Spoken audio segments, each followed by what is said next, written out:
death by rolling into his hand.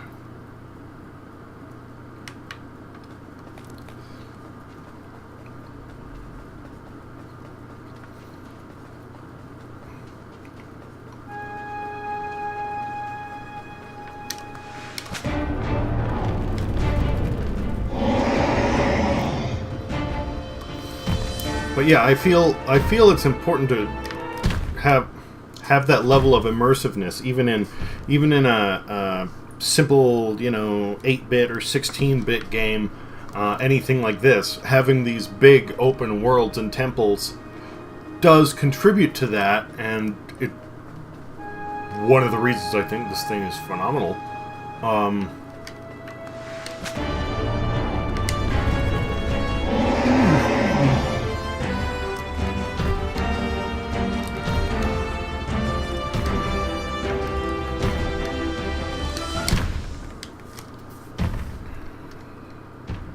Man, I took that so easy when I dealt with him the other day. Now he just feels awful.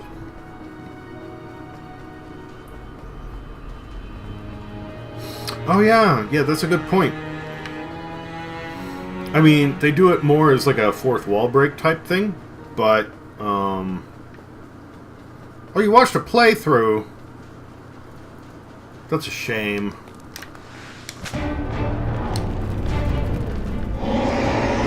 I'm not putting you down for doing that, I'm just saying, like, the experience of playing Pony Island, there is no way to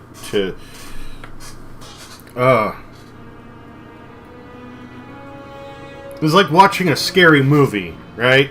And if somebody's already told you all the spooky stuff that's going to happen and when it's going to happen, then it kind of goes and destroys half of what the movie is, right? And that if you watch a playthrough of Pony Island, it's like, well, good luck playing the fucking game now. I mean, you can, but it's not going to be the same experience.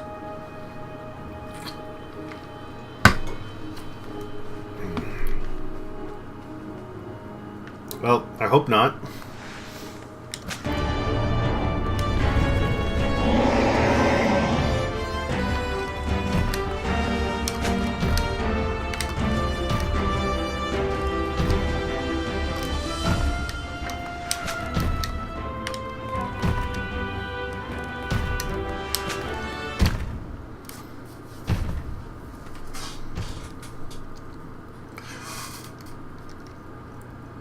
Well, yeah, you're right, most are, but when you have one that isn't, like, have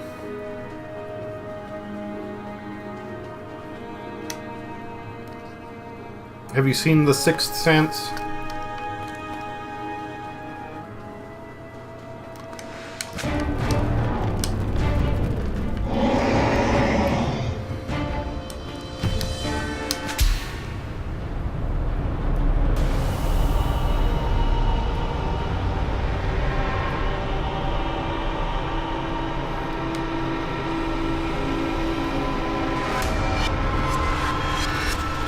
Because I don't want to, I mean, so much so, I don't want to reference a movie like The Sixth Sense if you haven't seen it. Because then I would go and spoil it, so I want to double check first. Have you watched the movie? Yeah, okay, cool. So, I hadn't seen it, and before I did, a friend of mine had been talking about it and told me, like, yeah, it's such a good movie, like, this guy has no idea that he's dead, he's a ghost, whenever there's a ghost in the scene, there's like a visual cue of something red in there, and I'm going like, alright, cool, whatever, I'll check it out, and I watch it, and afterwards I'm like, this is garbage, like, this movie was awful. I didn't understand how many people could like the damn film. And then I was watching the director's commentary or something, and they were saying, yeah, I think it's really good the way we edited the shots and yada yada yada. where, you know, he doesn't realize that he's dead, and the audience doesn't either until the very end, and then it suddenly hits me like, oh my god! The entire fucking movie was ruined for me, and I had no clue. And it's something like that, you know,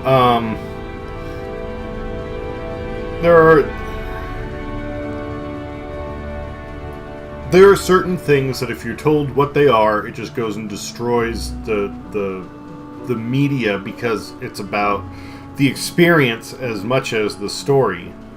And Pony Island is a game very much like that. So if you've watched a playthrough of it, you've basically played it without playing it, and it really does, like, cut down on it. There are a few other games that are like that,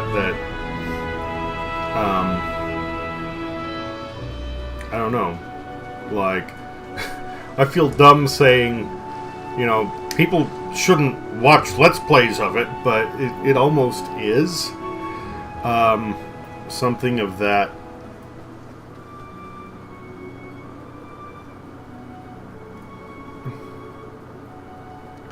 I don't know.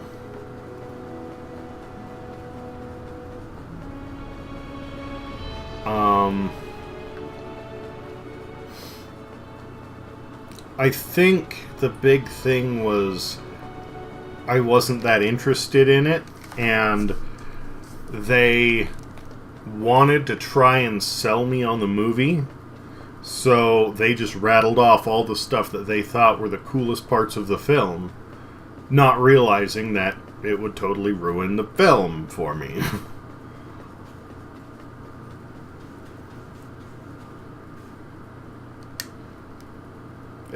I mean, it's not your fault. I'm just saying it's a shame, you know?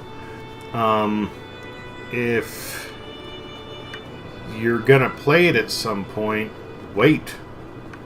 I mean, I know you said it's been a long while since you saw the Let's Play, but, like, just continue to wait and you know, obliterate as much of the video as you can before you give it a C, because it'll make it that much more enjoyable. Let's put it that way.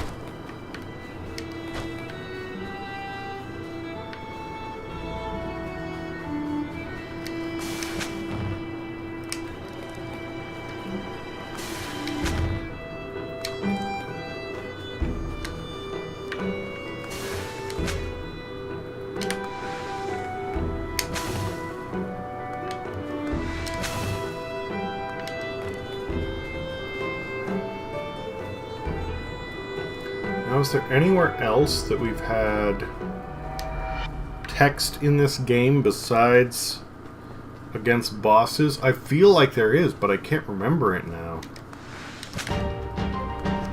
Yeti, old snow beast.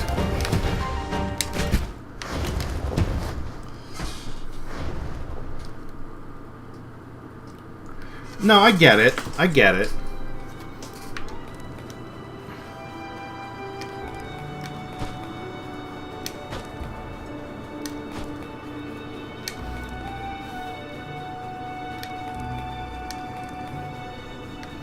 And to be fair, like, whoever did the Let's Play, they...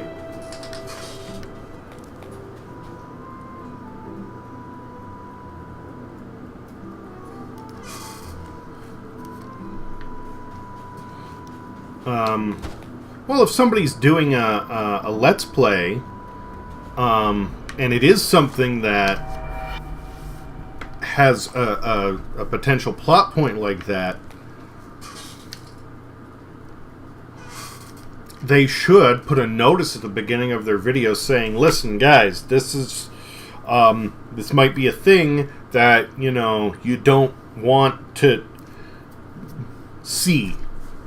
And, you know, basically give it a spoiler warning saying, like, here's a brief summary of the game, what you need to know. And if you like it, then don't watch this video. I mean, to me, that's what would be the proper thing, but...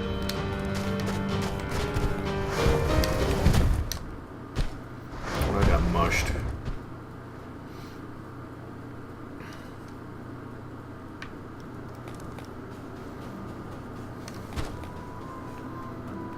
the same time, they might be figuring that people know already, so it doesn't matter. And you know, let's face it, if they're on YouTube, they're trying to get views because that's their income source. So you know, why does it matter?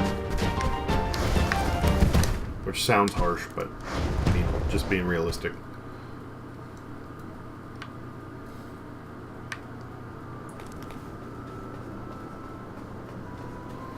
I remember there was a thing up here. Maybe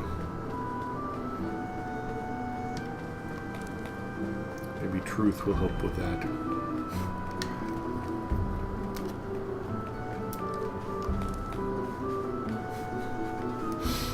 In a way that seems so silly. The power of truth. You can read now.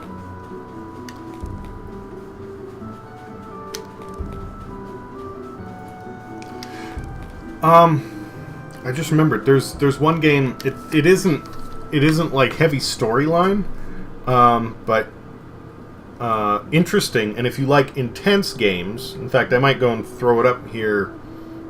Not tonight. In fact, I need to get to sleep soon. But tomorrow or sometime soon here.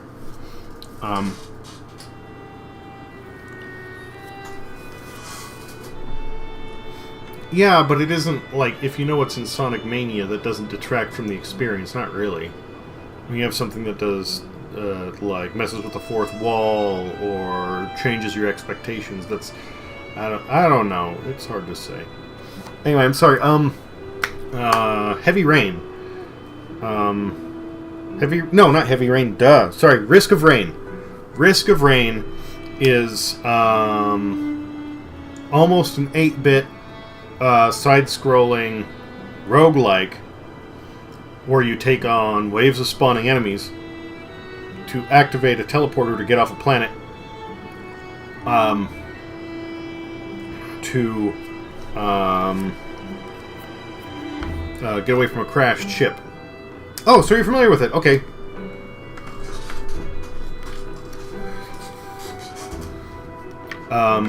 Yeah. Hard as nails, really fun, and you know, it does have some of that high risk, high reward element. I haven't managed to beat it yet. I've gotten towards the end of the game. I even almost beat it once, I think, on like super cheap easy mode, but yeah.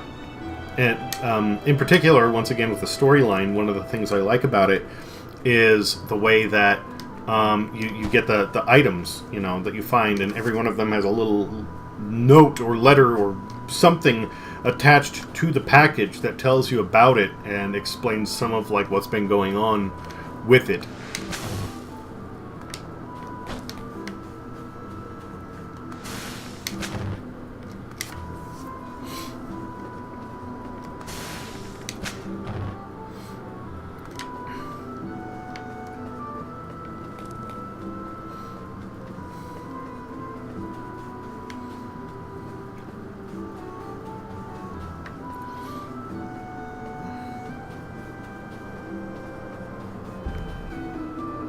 As we approach Halloween, I'm planning on playing more and more horror games, but before we